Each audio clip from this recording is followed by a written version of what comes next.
Olá pessoal, boa noite, bem-vindos aqui à nossa live, estou em direto. Hoje vamos falar sobre uma coisa espetacular, que é trabalhar com o sistema nervoso. Eu vou só esperar que chegue mais uma outra pessoa para ouvir. Então hoje vamos falar sobre como trabalhar com o sistema nervoso, porque com o sistema calmo o povo já se desenrasca, né? Então hoje vamos trabalhar um bocadinho, fazer um exercíciozinho para quem me acompanhar até ao final da live. Vamos fazer um pequeno exercício, mas hoje o meu propósito é realmente dar uma introdução a uma fantástica técnica que se chama Somatic Experiencing. Ela foi inventada por um senhor que se chama Peter Levine. Já vejo aqui algumas pessoas que já frequentaram o nosso curso. E é uma técnica muito eficaz para trabalhar com os sinais, com os sintomas, com as patologias, com as consequências, principalmente no nosso sistema nervoso. Portanto, ela é útil para profissionais da área da psicologia, muito útil. Ainda ontem fiz aí uma brincadeira, fiz aí uma dessas coisinhas agora das internets, a dizer que é importante trabalhar com a fisiologia na terapia. Porquê? Porque cada vez mais nós temos evoluído e o tema de hoje desta live é precisamente que o cognitivo, o raciocínio, ele é extremamente importante no tratamento das nossas condições psicológicas, mas a fisiologia também é muito importante e, grosso modo, às vezes apanha justamente as pessoas que têm um raciocínio, um entendimento, uma capacidade de análise profunda do seu ser, mas ainda assim não conseguem resolver. Um tremor, um ataque de pânico, uma consecutiva dor crónica digestiva, uma daquelas patologias médicas como tinitos, tonturas, e vão ao médico e continuam a não ter resposta e depois dizem assim, isso é psicossomático.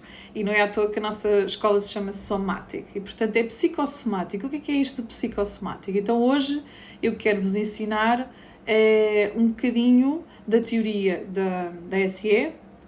E, como estava a dizer, pode ser usada tanto quanto possível na área da psicoterapia, da terapia, mas também pode ser usado em conhecimento, autoconhecimento próprio, em profissionais que vão trabalhar com seres humanos, em geral.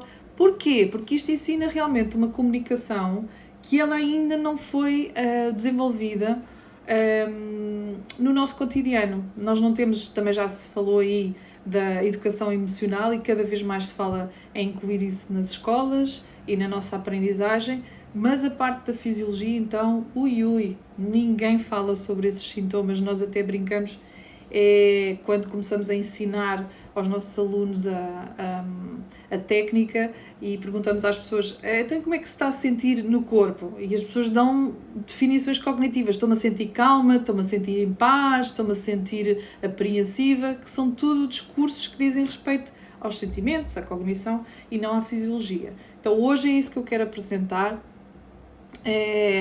Nós estamos a fazer um conjunto de aulas para promover realmente a informação, para passar a informação, e se vocês conhecerem alguém que se interessa, alguém que acham que é útil, por favor passem a palavra.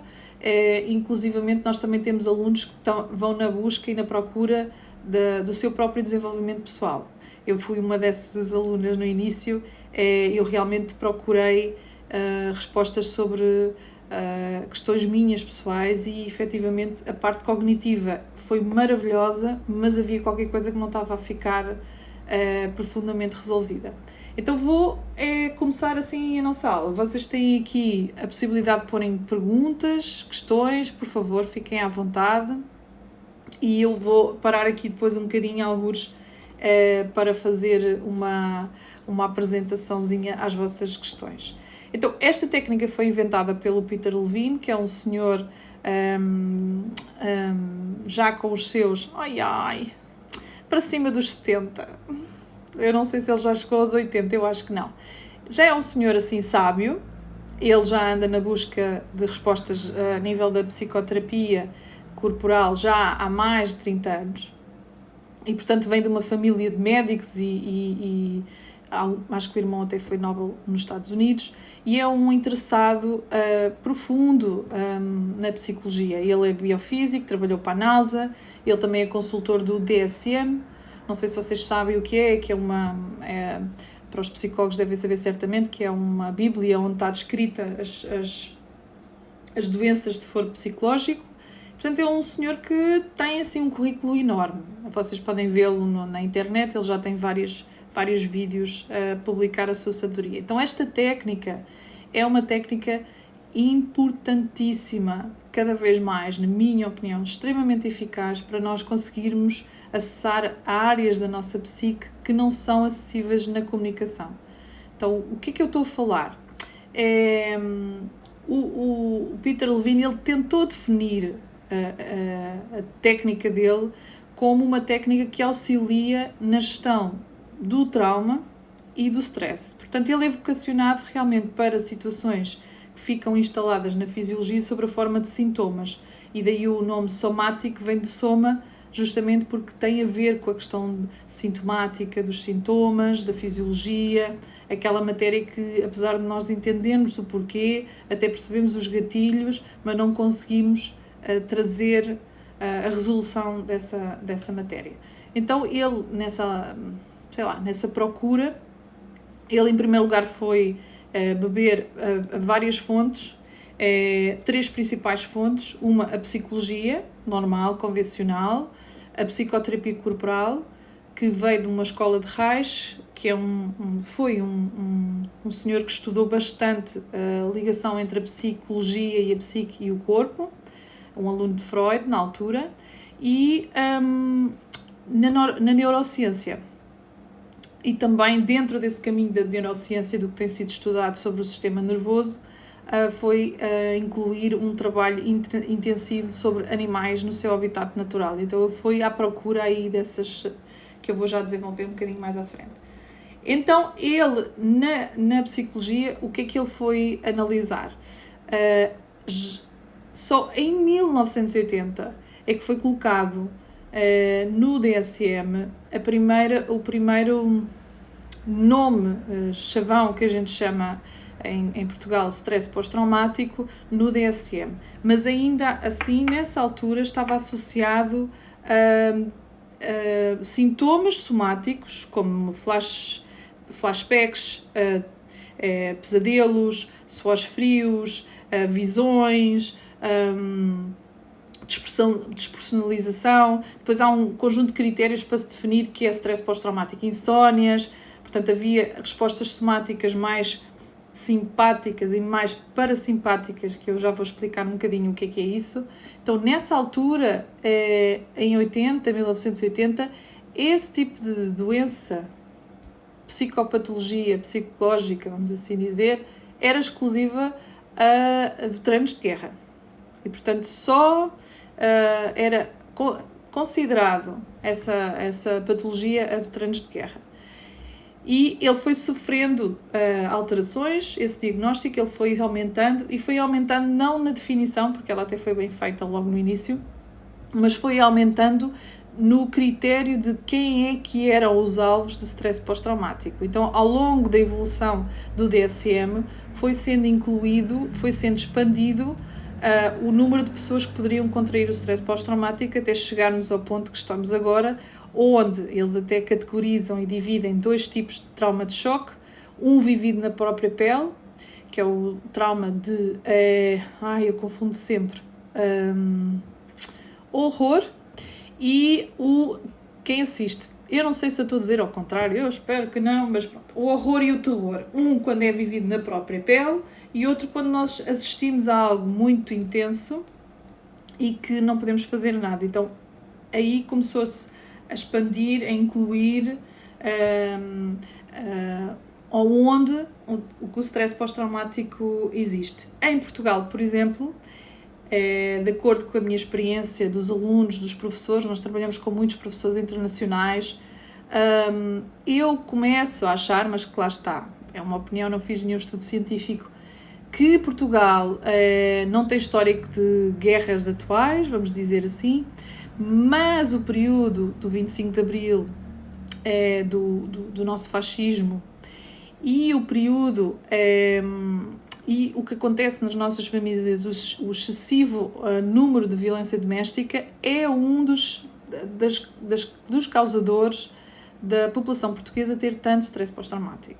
E, portanto, nós temos aí muito trabalho para fazer, muita coisa interessante para desenvolver, ainda que não seja um trauma realmente de choque, como está descrito no DSM. Então, a primeira fonte de investigação do Peter Levine foi realmente as psicoterapias corporais e a psicologia.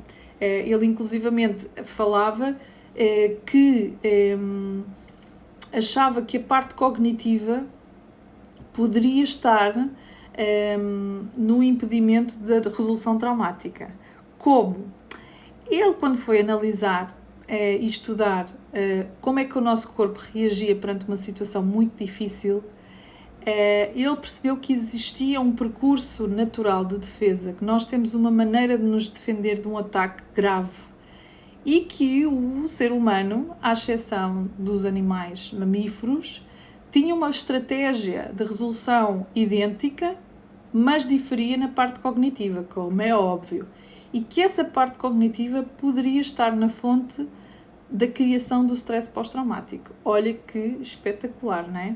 Então, aquilo que é o mais espetacular em nós seria a fonte do problema. Porquê?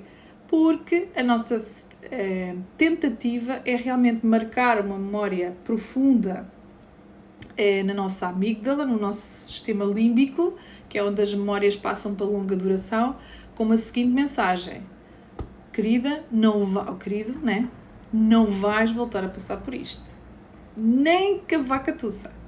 Então, essa informação, ela fica retida no nosso sistema, no nosso cérebro, justamente para garantir que nós não vamos passar por isso. Então, o stress pós-traumático, ele tem super boas intenções. E agora dizem assim, de boas intenções está o inferno cheio, né?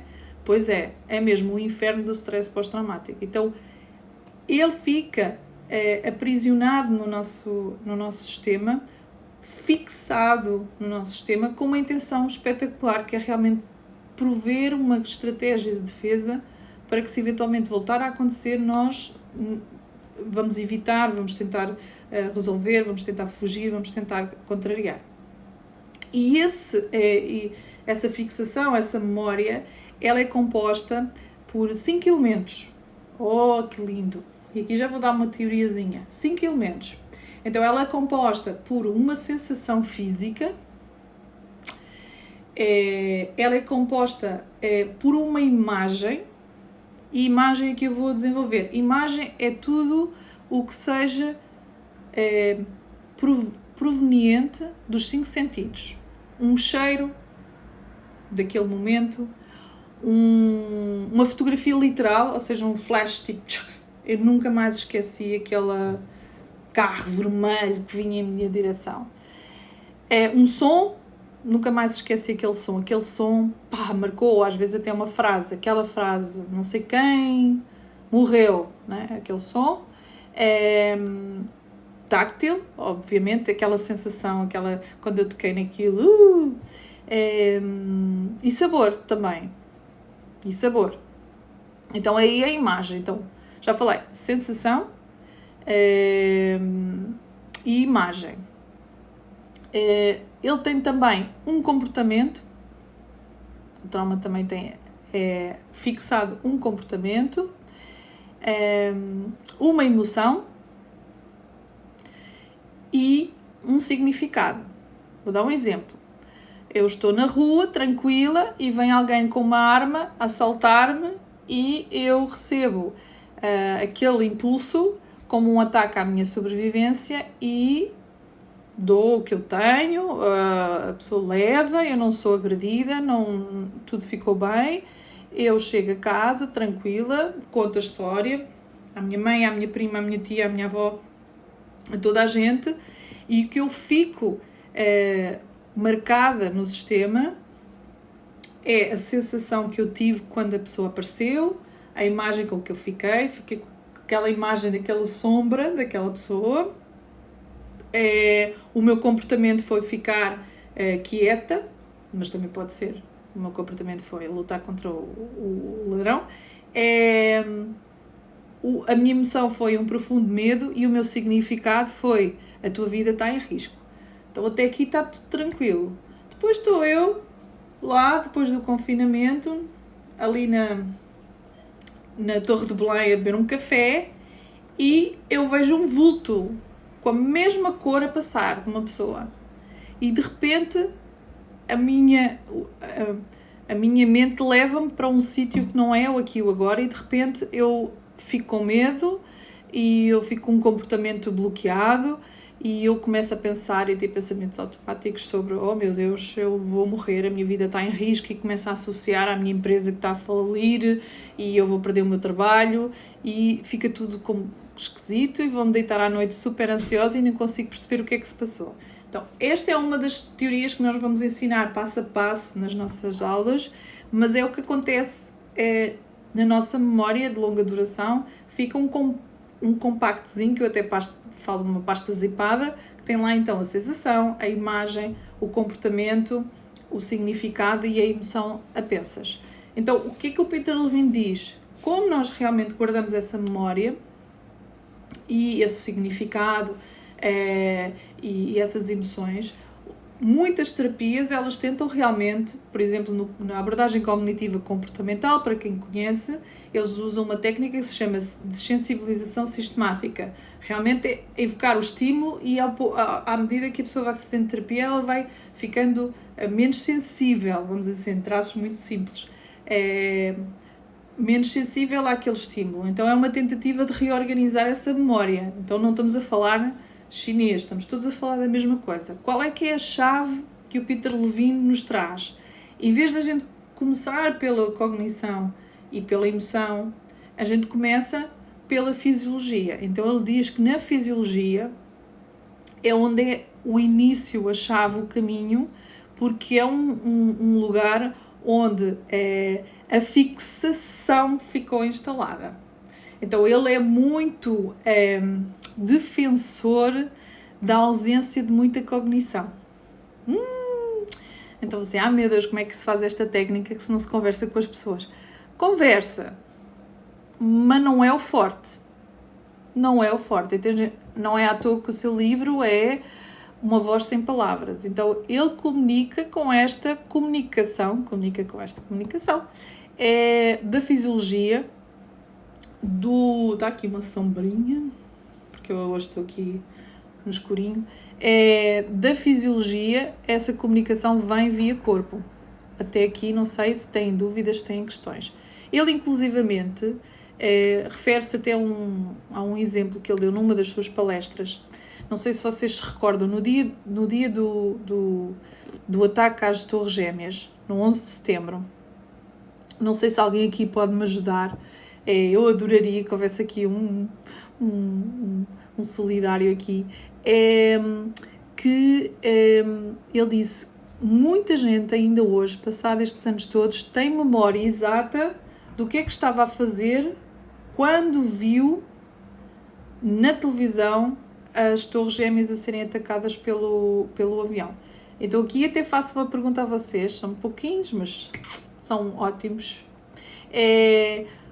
Se alguém se lembra do que é que estava a fazer naquele do dia 11 de setembro. Eu, por exemplo, lembro-me, eu estava no ginásio, naquele tempo tinha tempo de ir ao ginásio, e eu vi na televisão do ginásio e fiquei assim um pouco confusa se era um filme ou se era uma coisa mesmo de verdade.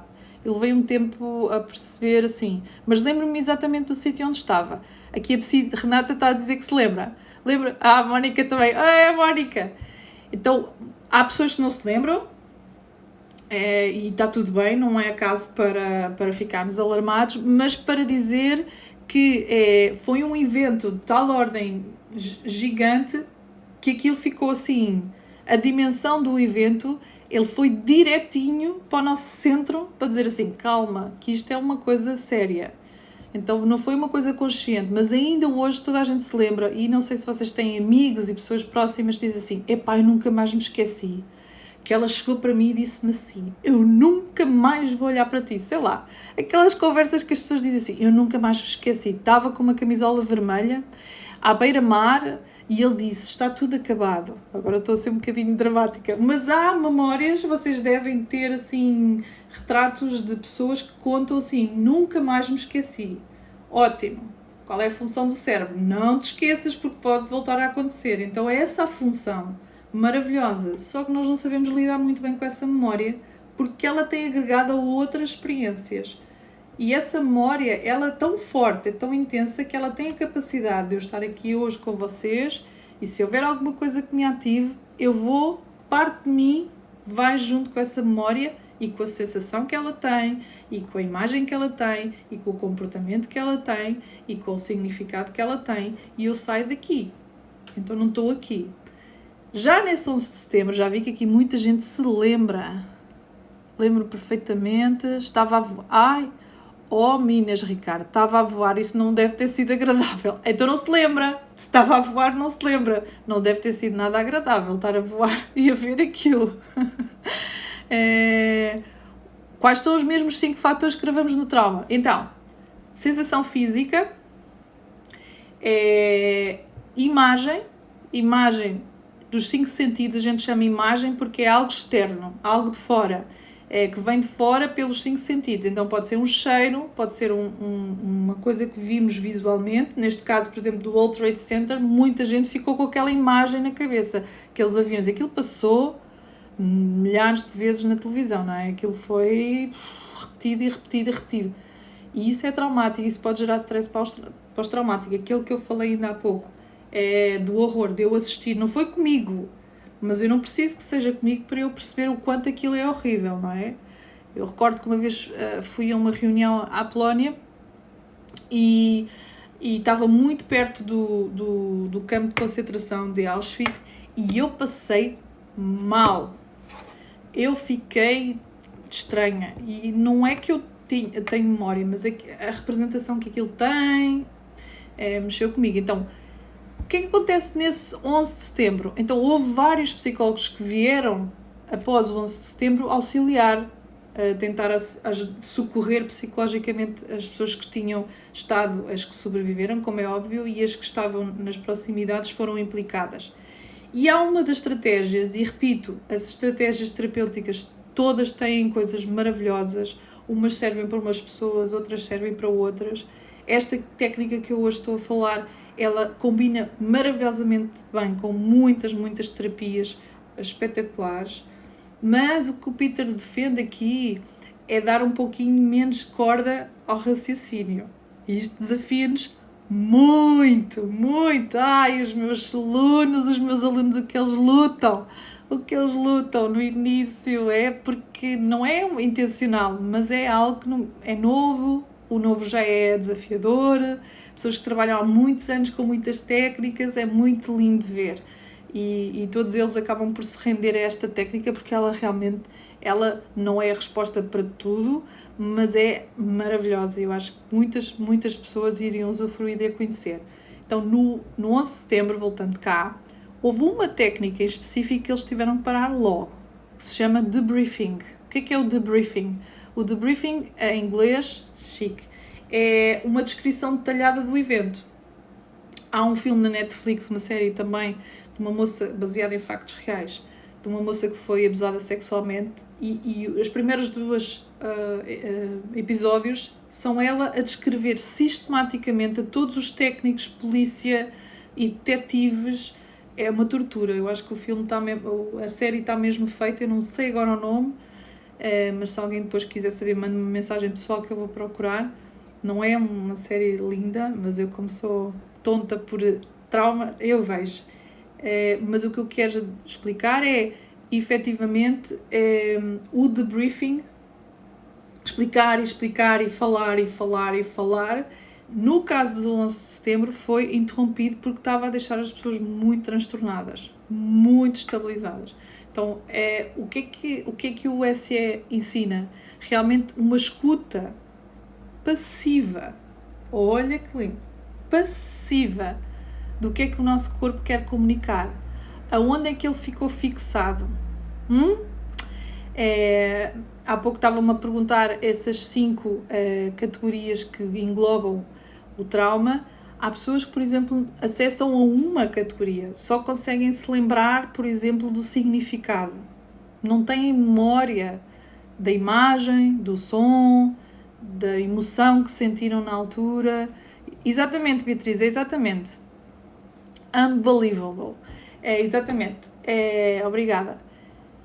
E o processo de SEA, ele auxilia a que a pessoa consiga acessar depois a todas essas etapas que a gente chama SIBAN, porque é as siglas da sensação, da imagem, do comportamento, da emoção e do significado. Então todas as experiências traumáticas, elas têm este complexo, exceto as pré-verbais. Se for muito precoce, como é óbvio, a gente não tem significado. Mas olha que lindo, a gente não tem, mas a gente procura.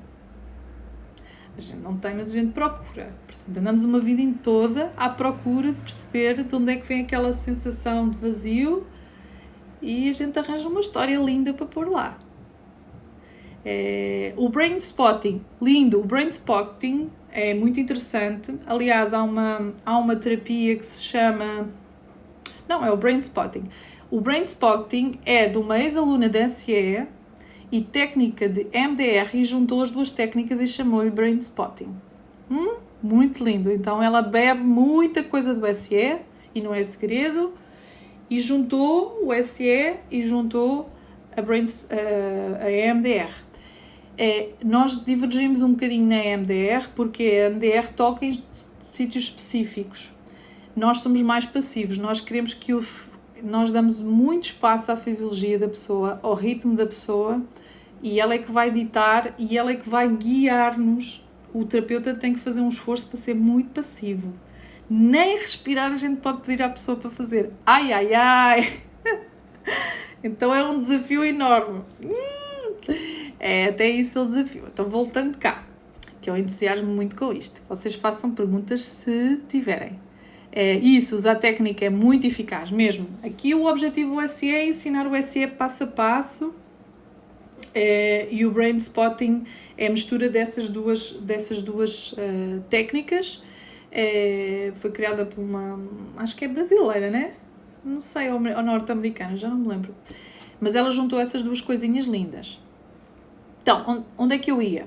O Peter Levine foi então à procura de influências na psicologia e foi beber então esta informação que o corpo tem uma chave importante, que o stress pós-traumático é uma resposta de defesa de um ataque intenso, inesperado, grande demais, fora do contexto. Por exemplo, a época que nós estamos a viver está numa das categorias, nós damos no ano 2 as categorias de trauma, temos para todos os gostos, acidentes de carro, alto impacto, abuso, engasgamento, geralmente é o módulo onde a coisa aquece. O primeiro ano é mais explicar os fundamentos básicos da técnica e o segundo é como é que se usa essa técnica em diferentes tipos de trauma. Estava a dizer, o Covid-19, este lockdown, nós não tínhamos recursos, isto cabe na categoria de grandes catástrofes coletivas. Então, será que todos nós vamos ficar traumatizados com o Covid? Com o confinamento? Senso comum, é óbvio que não é?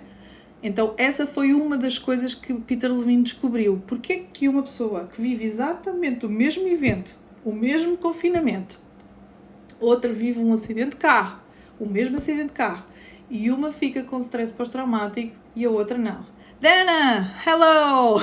I'm speaking in Portuguese. Aí entrou aqui uma amiga minha que ela não fala português, mas diz que tem muita vontade. E então ele fez essa pergunta assim, porquê que umas pessoas ficam traumatizadas e outras não? Então, qual é a grande teoria do Peter Levine?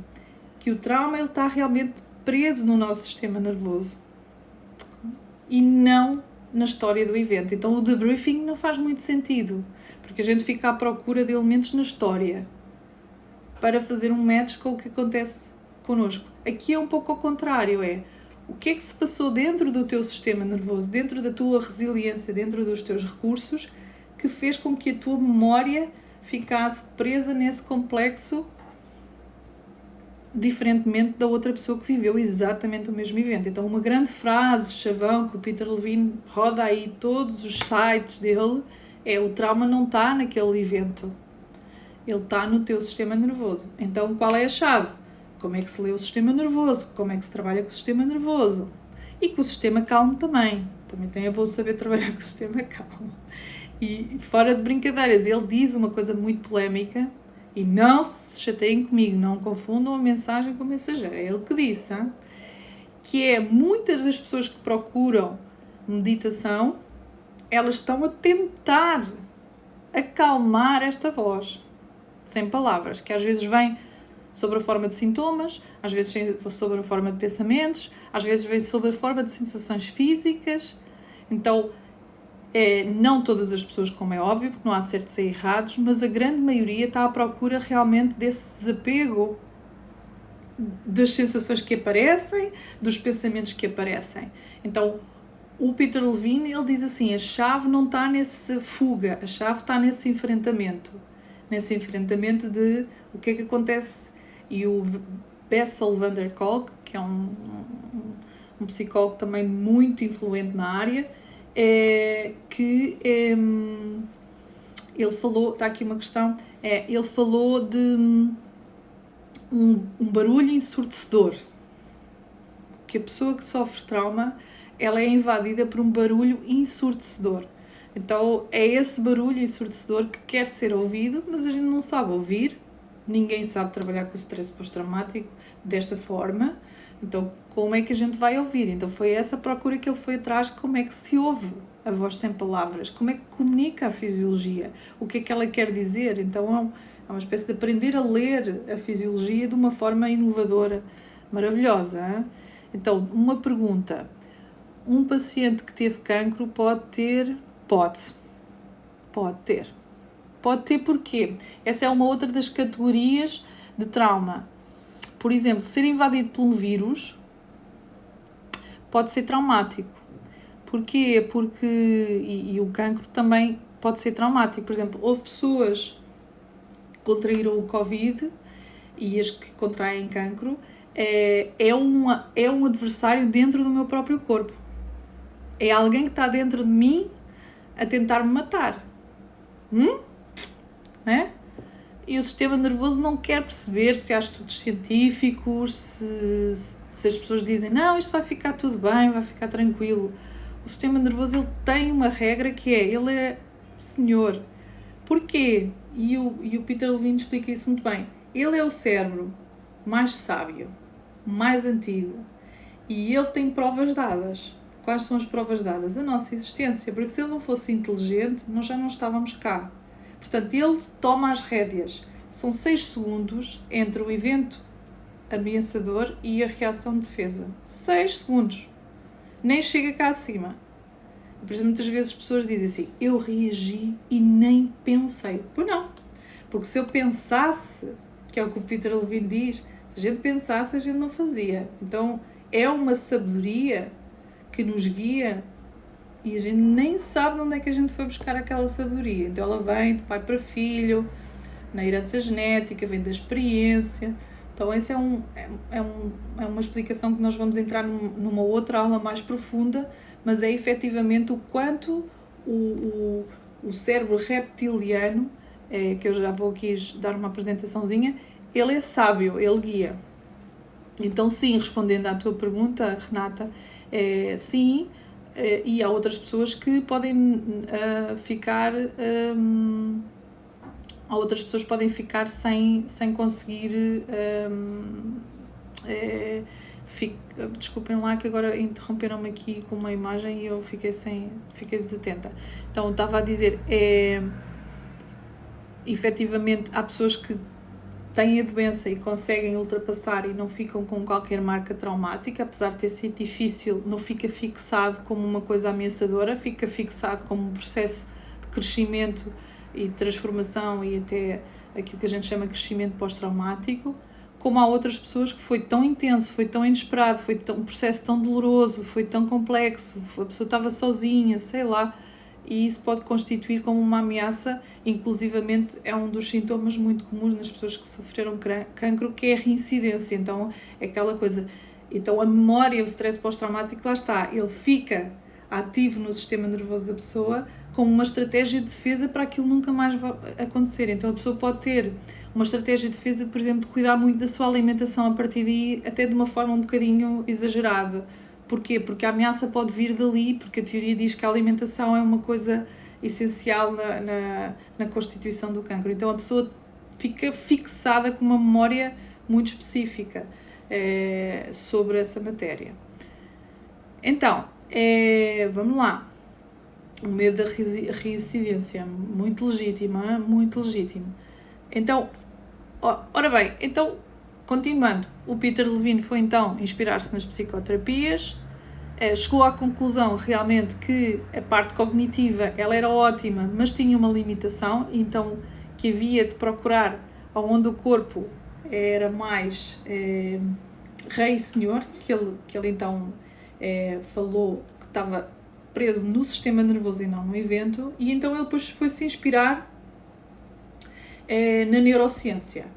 Um dos cientistas que ele se baseou é o Paul MacLean, que eu acho também, não sei se é de 79, se é de 80, que ele tentou simplificar um bocadinho, e isso está muito na berra agora, vê-se muito sobre isso, aquela divisãozinha do cérebro em 3 partes. Então, a parte cognitiva, a parte límbica e a parte reptiliana e animal. Claro que o nosso cérebro é tão complexo, não é assim tão simples como isso. Mas, de qualquer forma, acho que é uma maneira boa de nós entrarmos agora na questão de, efetivamente, ele separou essas 3 áreas e cada uma delas tem uma função específica. Então, o cérebro reptiliano ele tem essa função básica de sobrevivência, então é comum a nós e todos os animais, répteis. A função é muito, muito restrita e básica, que é realmente sobreviver ou morrer com menos dor possível. Pois, se calhar de morrer não temos um problema, não é? Portanto, essa é a função do cérebro reptiliano. O límbico geralmente é guardar as memórias e sentir, e o cognitivo é o planeamento, é o raciocínio, é a execução, tudo aquilo que a gente já fala. Então, o FCE é uma técnica que ela se foca muito nessa avaliação e trabalho com o cérebro reptiliano. Não é que nós não vamos explorar as emoções nem fazer alguma psicoeducação, mas frequentemente isso não faz parte do nosso currículo de psicoeducação. Nós temos algumas luzes sobre quando a pessoa dá o seu significado cognitivo, nós temos algumas experiências já de frases onde podemos reeducar a pessoa no significado, mas não é o nosso forte. Aí nós agregamos a outras, e temos muitos alunos psicólogos, portanto agregamos a outras terapias e realmente recomendamos o estudo paralelo. Mas o nosso foco é realmente ensinar a ler os sinais e a ler a fisiologia e trabalhar com a fisiologia. Então, essa divisão do Paul MacLean na neurociência, ela auxiliou também muito o Peter Levine a trazer esta distinção de zonas. Então, o que é que ele foi olhar?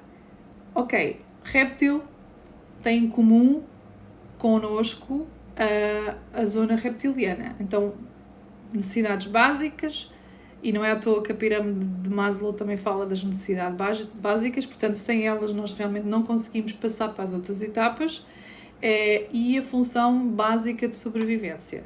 Não há nenhum afeto, não há nenhuma consciência, não há nenhuma interpersonal skill, ai meu Deus, agora veio o inglês, nenhuma competência interpessoal. Portanto, a questão é, o crocodilo, por exemplo, que é um réptil, se ele tiver fome, ele pode comer os seus próprios filhos, ou a esposa. Então não é uma questão para eles. Agora, surpreendam-se, nós temos essa zona em nós. Nós, em situações de muita ameaça, se for muito intenso, se for muito rápido, se for muito inesperado, e há tomografias já comprovadas, o Bessel van der Kolk já fez esse trabalho, que as zonas superiores e límbicas, elas apagam e fica só a zona do cérebro reptiliano em ação. Aqui é a chave. zero consciência, zero ego, como alguns chamam, zero self. Então, aquilo que eu sou, a minha moral, os meus valores, a minha conduta, a minha ética, não está lá. Não é? Muitas pessoas depois, quando retornam a si, é isso que levam para a terapia. Onde é que eu estava com a cabeça? Eu deixei o meu melhor amigo sozinho quando aconteceu o incêndio. Não é que isso estou-me a lembrar uns bases de factos reais, que eu conheço uma pessoa que estava no hotel com o seu recém-namorado e não, isto é uma amiga, não é nada de clínica, e tocou aquele alarme de incêndio e ela naquela coisa fugiu e deixou o namorado para trás. Não foi assim propriamente agradável, não é? Então essa resposta não é uma resposta cognitiva, é uma resposta automática e ela não tem consciência.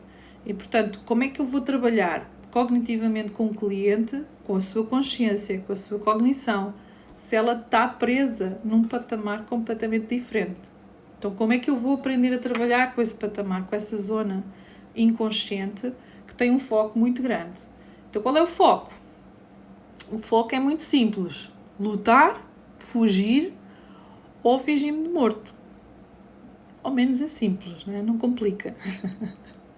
Então, olá Paula querida. Então é assim, por defeito o ser humano está treinado para fugir. E os animais, os mamíferos também. Então, por defeito a gente faz sempre a escolha da fuga, porque há menos risco. Então, quando a situação é intensa, o nosso primeiro impulso é realmente fugir. Se eventualmente não for possível fugir, ou a gente tentou fugir e não foi bem sucedido, então a gente passa para a segunda etapa, que é realmente lutar. Se sentirmos que existem as condições para conseguir ser bem sucedida. Porque se o sistema perceber que não há hipótese de lutar, então ele parte para a última estratégia, que é o congelamento. Não estou a dizer que isto acontece lindo, como eu estou a descrever. Às vezes a situação é tão intensa que eu abrevio logo e vou logo para a parte do congelar. Nem sequer passo pela etapa da fuga, nem a etapa da luta. Eu vou direto para a etapa do congelamento. Ela às vezes é descrita como dissociação. Nós descrevemos de duas formas. Uma é a dissociação propriamente dita física, onde o meu tónus fica imóvel, onde o meu músculo fica parado, há uma imobilização, perco a força nas pernas, fico muito frio, fico branco, lívido, a respiração fica praticamente inexistente. Então essa é uma resposta, uma imobilidade mais tónica. E depois existe a dissociação mais cognitiva, não poderia chamar, mas mais abstrata, que é a pessoa sai do corpo e tem uma experiência alterada de consciência e fica numa espécie de paz, tranquilidade, e vê a sua vida num túnel, ou vê a sua vida andar em 5 minutos. Então é outro tipo de dissociação, de congelamento possível. Então, essas respostas de defesa automáticas, elas acontecem efetivamente quando o nosso sistema sente, apreende, recebe algum evento externo como ameaçador e evento interno, como aqui foi descrito, não é? Um cancro ou algo como género. Então, quando eu recebo algo intenso demais, inesperado demais, rápido demais, o meu corpo, ele toma uma resposta de defesa automática, sem uso da cognição, e eu tenho uma resposta também de defesa automática, sem controlo da minha consciência daquilo que eu sou. Então eu faço e depois, quando acalmo, dou conta do prejuízo, não é? Muitas vezes é esse o conflito interno, é efetivamente a pessoa não consegue lidar com o facto de ter respondido daquela forma, porque ela própria não aceita. Como diz a minha professora, é uma guerra entre o Primeiro-Ministro e o Presidente da República, não é? Portanto, o Primeiro-Ministro é o cérebro e o Presidente da República é o instinto, e quando um está, o outro não funciona, e então quando depois se reúnem, um reclama porque é que fizeste aquilo e o outro, olha, estivesses lá para me ajudar, não é? Portanto, o cérebro, ele sai nesses momentos e a pessoa faz aquilo que ela sente, que o seu sistema sente que vai ser o mais eficaz naquela resposta. Até aqui não sei se têm dúvidas, estão a acompanhar. Sim, sim, não, não. Dúvidas não tem. Aqui bebe um copinho de água. Então já falei psicologia, influência, neurociência.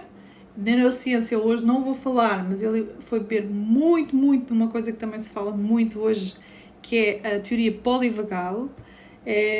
Porquê? Porque a teoria polivagal fala da importância da conexão para o ser humano, do contacto dos 6 pares cranianos, o olhar, o coração, o toque, os nervos que estão nesta zona, que se a gente souber estimular a oxitocina, que também está muito presente nas grávidas, não é? A sua esposa do Stephen Porges, que é o que inventou a teoria polivagal, ela dedicou-se ao estudo só da oxitocina também, que é a hormona do amor, não é? Então, para alguns cientistas, eles definem que esta teoria, que está a ser testada em muitas terapias hoje em dia, ela é a chave também da pessoa sair desse processo reptiliano. Porquê? Porque ela chama um mamífero, ela quase que diz assim: ei, réptil, não te esqueças que tu és mamífero, anda cá, não percas a consciência. Então, um contacto,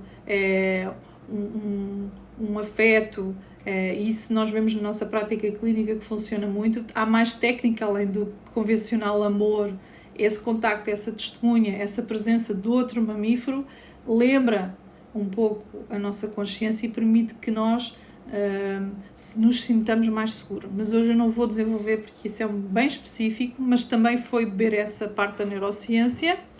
E depois ele foi estudar a etologia. Então já falei de 2 coisas, depois foi estudar a etologia. Alguém sabe o que é a etologia? Aqui para os sábios. Etologia. Tenho 15 alunos aqui no live e tenho mais no outro lado. 15 alunos, não? Etologia. Ninguém sabe. Ninguém arrisca. Etologia é a ciência que estuda os animais. Então ele foi à procura desta máxima. Então se o trauma fica no sistema nervoso e não no evento, se a cognição, ela muitas vezes ela é apagada nestas situações, não é usada, e depois quando é usada atrapalha. Então ele foi à procura porque é que os animais vivem situações traumáticas, especificamente os mamíferos. Ele foi estudar os mamíferos. Porque é que eles vivem situações traumáticas, intensas, rápidas, inesperadas e não têm stress pós-traumático. Vamos falar sério, se os animais tivessem stress pós-traumático, eles corriam o risco de morrer, não é? Porque se o viadinho fosse beber água ao lago e fosse atacado por um leão, se ele ficasse com esse stress pós-traumático para sempre, ele nunca mais ia beber água, porque tinha medo que o leão aparecesse, ou chegava a casa e dizia: ai bem, os leões estão lá fora e tal. Então era muito perigoso para o veado ele ficar com condicionamento e que o impedisse de ele realmente cumprir a tarefa que ele tem que fazer. Então ele foi espertalhão, Peter Levine foi pensar: o que é que os animais fazem que nós não fazemos? Pronto, então já falámos sobre isso, mas não pensam muito sobre o assunto. Eles pegam nessa memória exatamente como nós, mas em vez dela ser destrutiva, ela é construtiva, porque é importante que o veado saiba que o leão pode aparecer, e então ele guarda essa memória apenas como construtiva. E o animal que mais apreender e não ficar condicionado é o mais forte, é o que sobrevive mais, porque é esperto, tem experiência e não fica a panicar. Isso também se aplica a nós. Portanto, se nós pegarmos no nosso trauma e mastigarmos e construirmos isso em crescimento pós-traumático, a nível da espécie nossa, tornamos-nos mais resilientes. Este exemplo do Covid, não é? Se as pessoas tiverem recursos realmente de conseguirem pegar e beber aquilo que é de bom no evento e deixar a parte do stress pós-traumático para trás, transformamos-nos em seres mais fortes, comparando com os outros que não o fazem. Então, o que é que ele observou? Que os animais não traumatizam, não têm stress pós-traumático. Vocês conhecem algum animal traumatizado? Vou deixar aqui um bocadinho enquanto bebo água, a ver se alguém conhece algum animal traumatizado.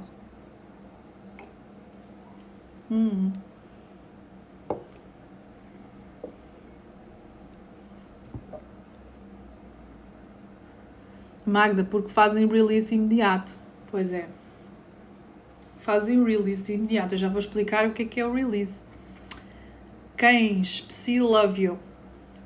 Traumatizado, um cão. Sim, senhora. Mais, alguém conhece alguém conhece um animal?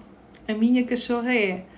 A Psi Renata é brasileira. Cachorro é? Cães, gatos, papagaios, né? Tiram a pena. Ninguém resiste a um animalzinho traumatizado, né? Pois é, mas vocês estão a falar de animais domesticados. Vou pegar num cão selvagem, depois da evolução da espécie, o cão e o gato estão bastante domesticados e o cérebro deles está a mudar, hein? Até o do gato também está a mudar. Não sei se vocês têm experiência com gatos, o gato está a ficar mais parecido com o cão também. Quer mimos e arrasta objetos já e tal. Então o que é que acontece? Gatos, cães, periquitos domesticados, exceto répteis, né? Não vamos falar aqui das nossas cobras de lá de casa, nem dos animais de répteis lá em casa. Os mamíferos domesticados não contam, porque o Peter Levine foi analisar animais no seu habitat natural. Então, animais no seu habitat natural não ficam traumatizados, porque eles precisam realmente seguir em frente, pegar na má experiência como uma aprendizagem e siga a banda. Então, os animais domésticos não contam para esta equação. O que é que aqui falou-se de... alguém falou aqui do release. Então, o que é que quer dizer o release? É uma palavra muito bonita em inglês, quer dizer descarregar, libertar. O que é que acontece? Então, há um evento traumático. Eu olho e penso. Não penso. O meu cérebro recebe na amígdala, que é o nosso cão de guarda, que ladra lá na porta a dizer quem é que vem entrar e diz assim: alerta, isto é perigoso, tu podes falecer. Então ela manda essa mensagem que segrega um batalhão de hormonas, desde cortisol, adrenalinas, tudo o que seja das famílias das inas, para nos dar energia. O sangue sai das periferias para ir para o centro, para o coração, para o pulmão, porque é preciso fazer uma luta ou uma fuga. Portanto, todo o sistema simpático ele entra em ação. Olha que engraçado. Um animal, se ele tiver 1/1000 de segundo de menos velocidade que outro, ele pode morrer.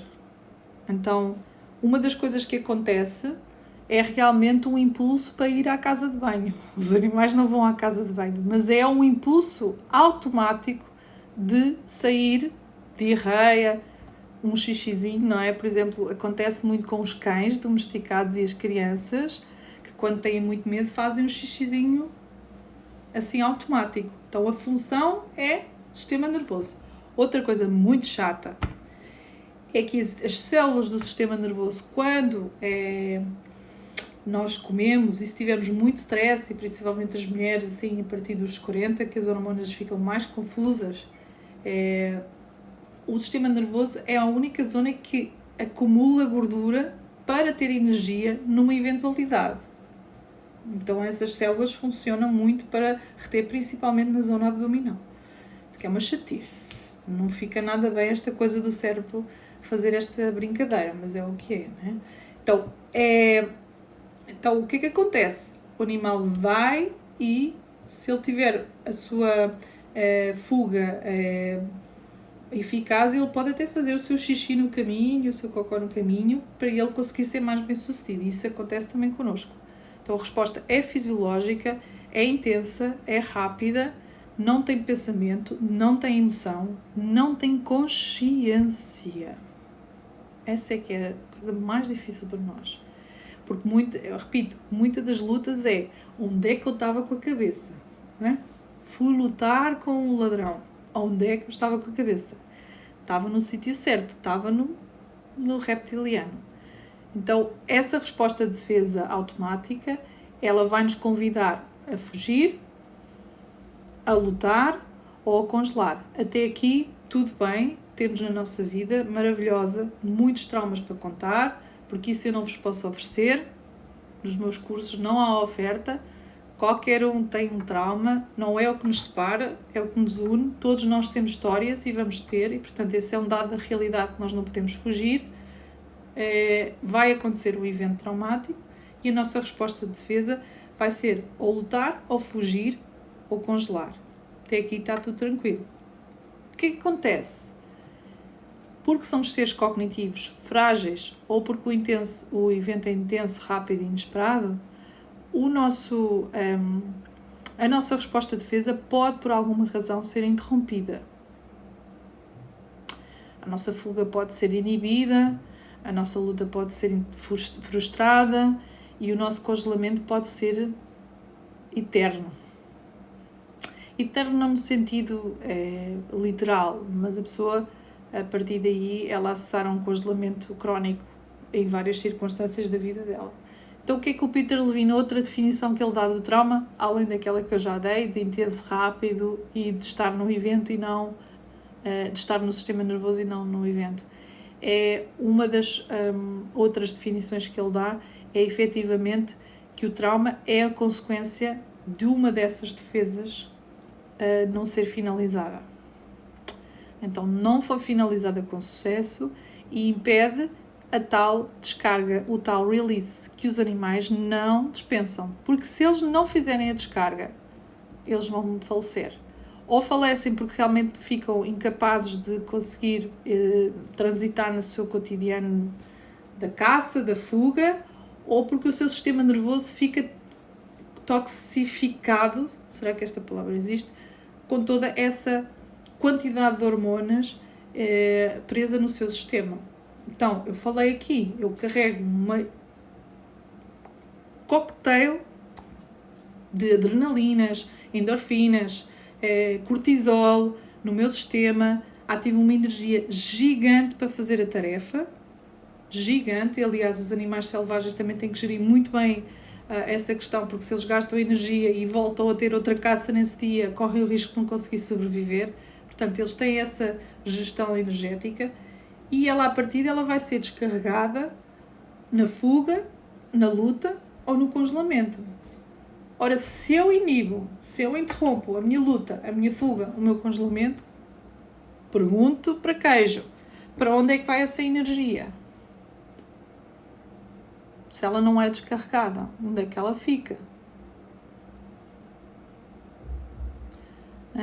Então, muitas pessoas dizem assim, eu quando vou ao ginásio e faço, além do exercício ser maravilhoso, e realmente há uma ativação da endorfina e do sistema simpático igual, mas neste caso não é uma questão de luta de vida, mas o sistema é o mesmo.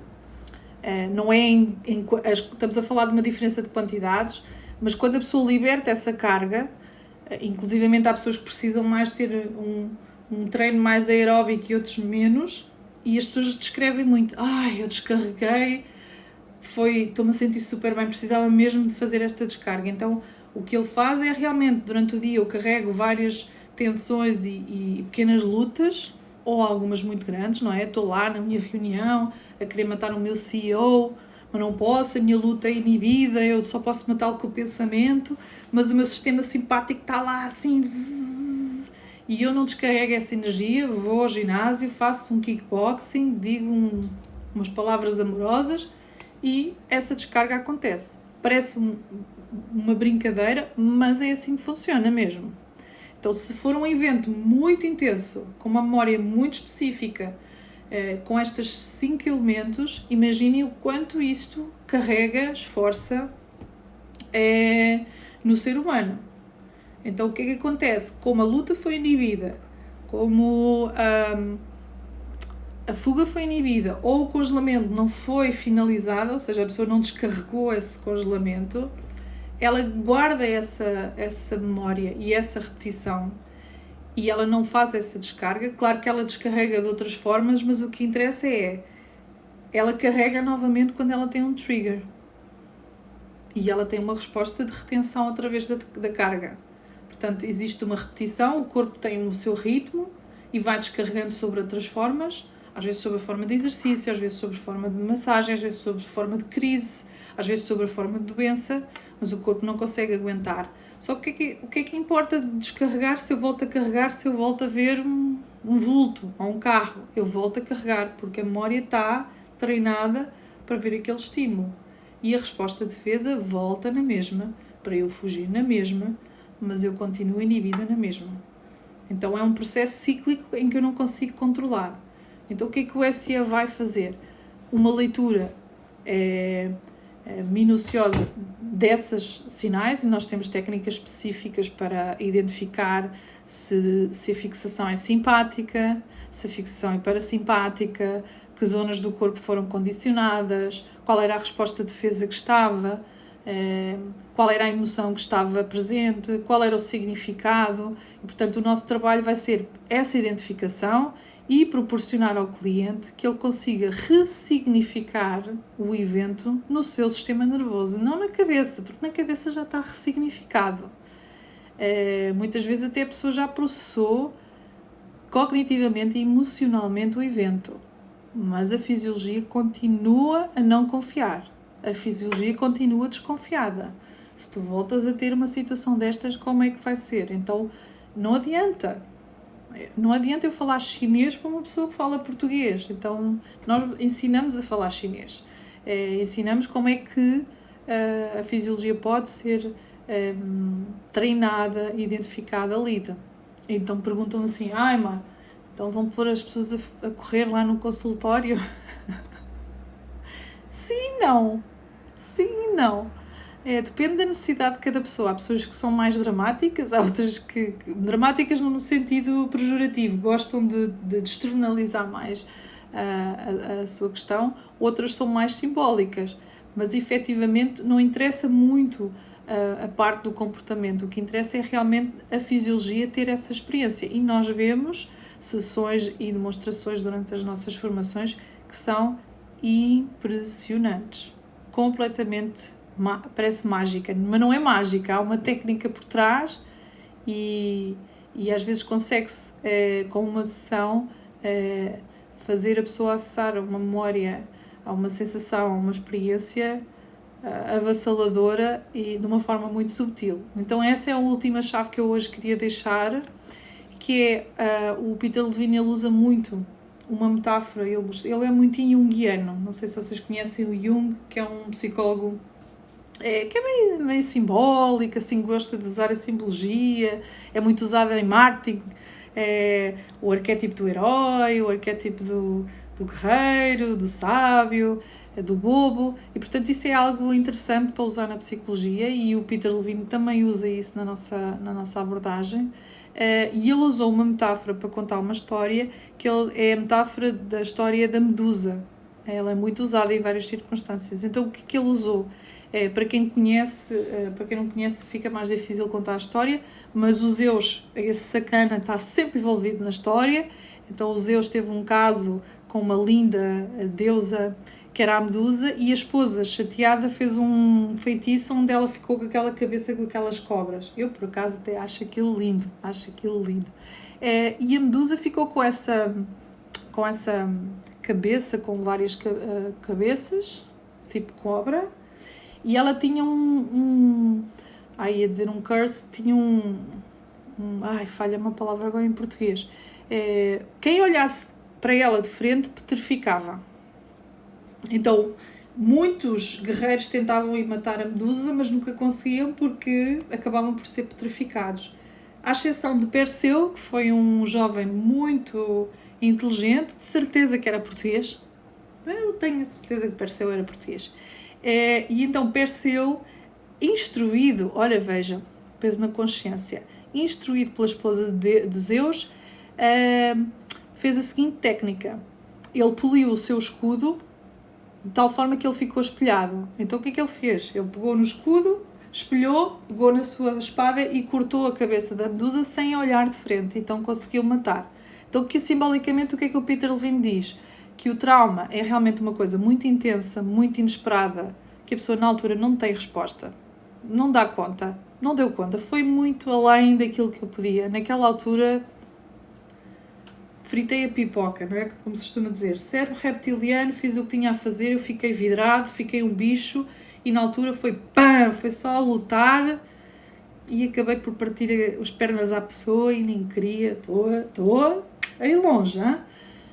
E depois quando eu volto a mim eu não dou conta das consequências, vou preso, fico escorraçado na família. Então ele diz que o trauma é como se fosse assim um evento, como se fosse esse feitiço de ficar com aquela medusa assim, com aquela coisa. E se nós vamos abordar este tipo de temas com este tipo de consequências de uma forma diretiva, confrontativa, através da descrição detalhada, através do confrontamento, através da repetição do evento, que andou na moda durante muito tempo e não tenho nada contra, mas até tenho, não tenho, mas tenho. Nada contra dizer que é certo ou errado, mas não é o meu estilo, é isso que eu quero dizer. De descrever, de enfrentar, de fazer catarse. O Freud, ele era muito... Houve uma fase que ele era muito entusiasmado com isso. Não sei se foi da cocaína, mas ele gostava dessa brincadeira de pôr a pessoa, imagine que está lá outra vez, e a catarse, e a pessoa voltava a repetir o mesmo padrão. Ela voltava a ser sobrecarregada, ela voltava a ficar overwhelmed, ela voltava a ficar na mesma situação. Então, se formos olhar de frente para o trauma, a pessoa volta a petrificar, volta a repetir o padrão, volta a ter a mesma resposta somática, a mesma memória. Então, qual é que é o nosso escudo, o nosso espelhamento? A comunicação das sensações. A comunicação com o cérebro reptiliano, que é exclusivamente sensações e emoções.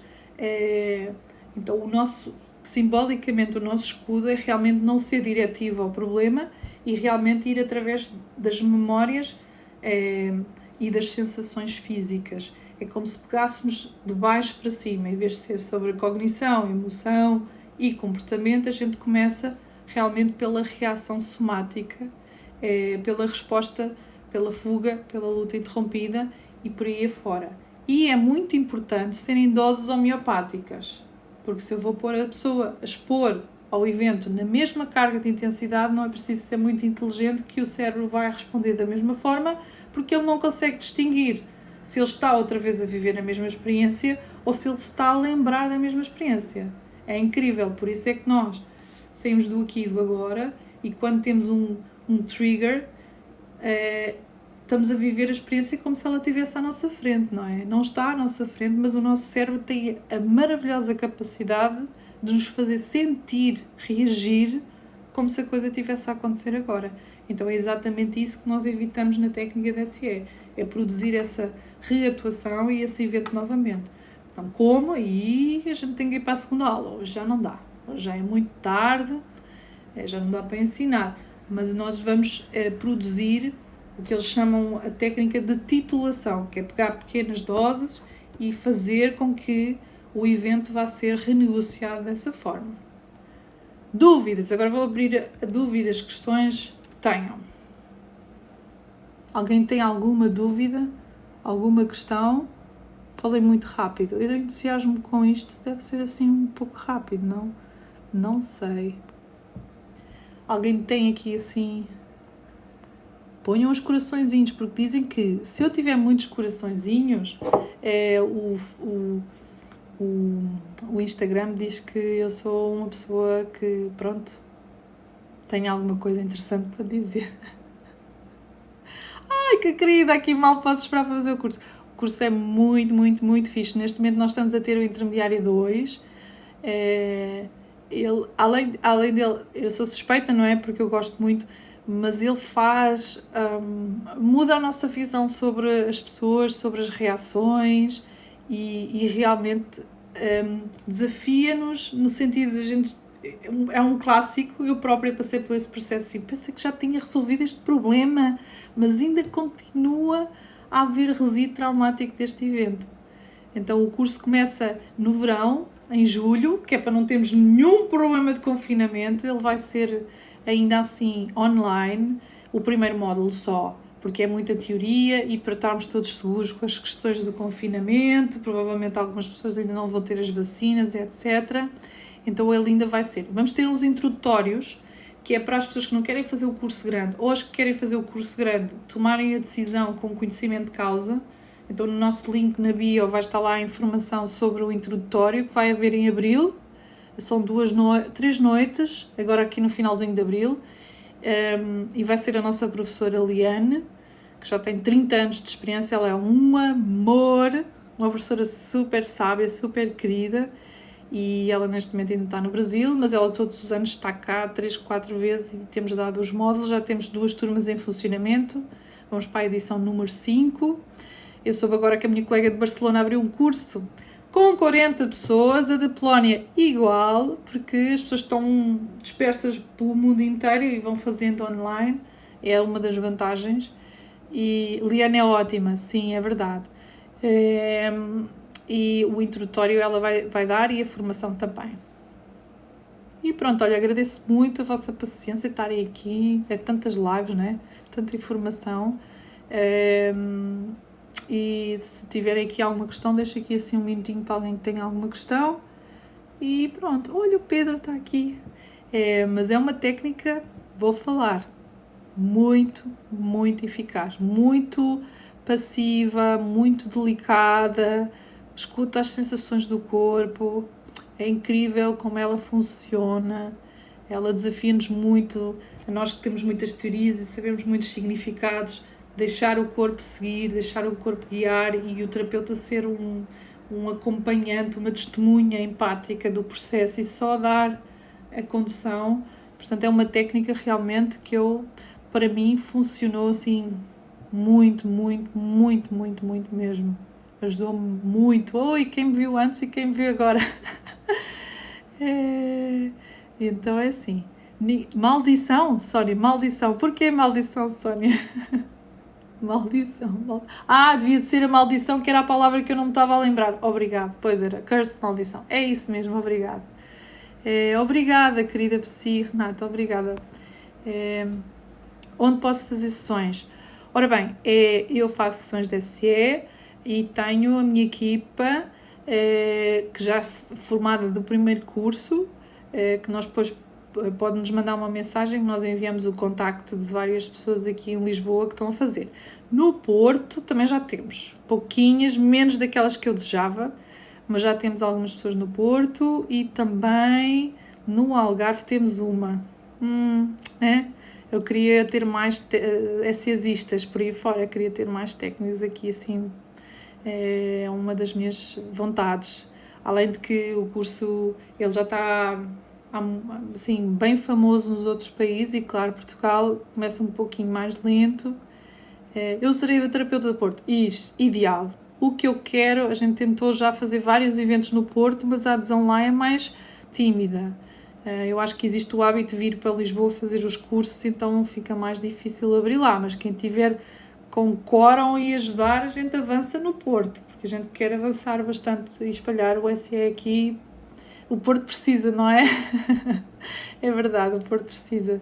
Temos 2, uma Vânia, que já terminou, uma psicóloga que trabalha no Hospital Braga e atende em Braga e no Porto, e temos um Marco que está a finalizar, vai acabar agora o último nível, que também é psicólogo clínico e também trabalha só no Porto. Mas nós vamos passando essa informação. Quem quiser, mande-nos por favor uma mensagem, nós mandamos a lista. Nós no nosso site e na nossa mensagem também podem mandar. Eu não posso dizer que eu tenho uma grande agenda, vou ser honesta, já tenho assim pouquinhas, mas assim, para experimentar. Uma informação interessante sobre o curso, agora lembrei-me, o curso ele é teórico-prático, então as aulas de manhã são teóricas, da teoria.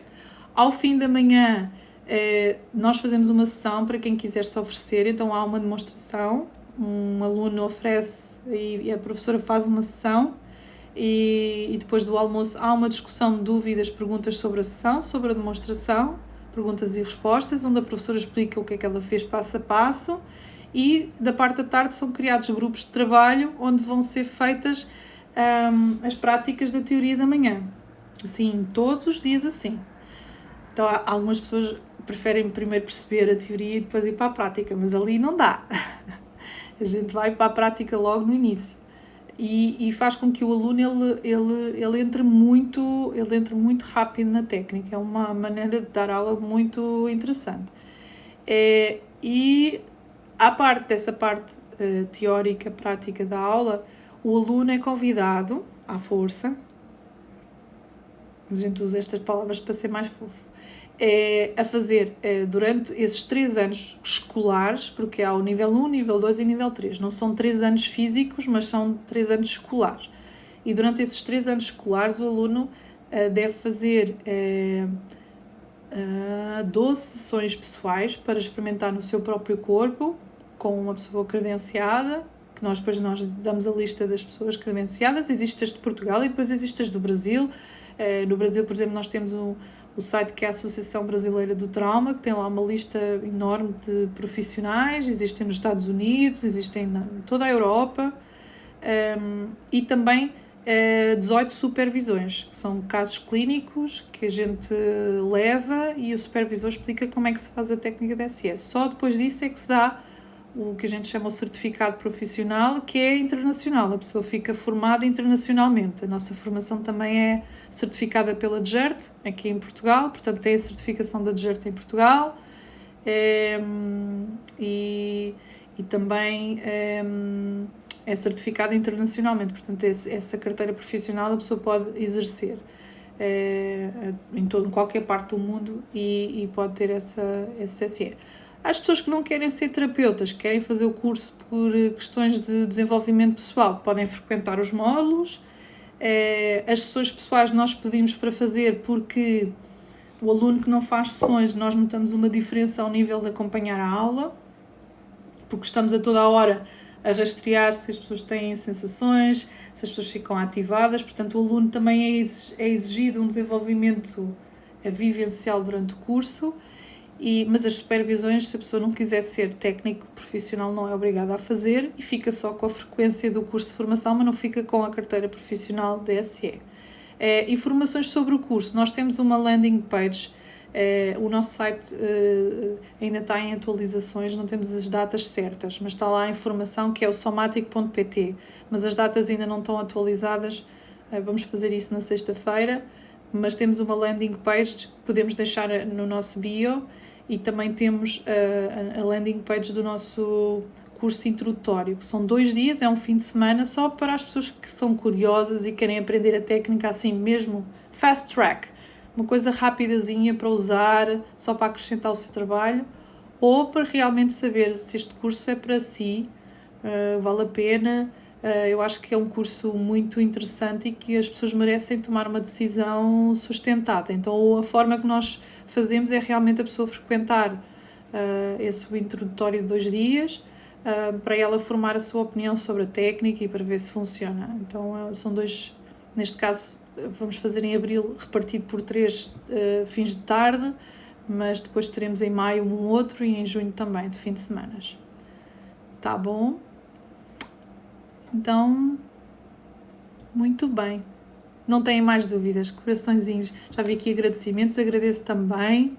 E vamos continuando. Eu vou fazendo assim umas aulinhas para explicar. Fica prometido uma próxima aula para ir mais fundo.